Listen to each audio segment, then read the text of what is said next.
വളരെ ചെറിയ എമൗണ്ട് വെച്ച് വളരെ കുറഞ്ഞ സമയത്തിനുള്ളിൽ ഒരുപാട് പ്രോഫിറ്റ് ഉണ്ടാക്കണം എങ്കിൽ ഡെറിവേറ്റീവ് മാർക്കറ്റിനെ പറ്റി നിങ്ങൾ അറിയാതെ പോകരുത്.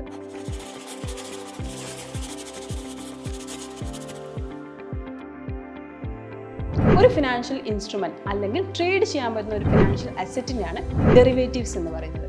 ഫോർ എക്സാമ്പിൾ, ഒരു കമ്പനിയുടെ ഷെയർ അല്ലെങ്കിൽ സ്റ്റോക്ക്, ഇതിന് സ്വന്തമായ ഒരു വാല്യൂ ഇല്ല. ഇതിന്റെ വാല്യൂ നമ്മൾ ഡിറൈവ് ചെയ്യുന്നത് അതിന്റെ അണ്ടർലൈങ് അസറ്റിന്റെ വാല്യൂക്ക് അനുസരിച്ചിട്ടാണ്.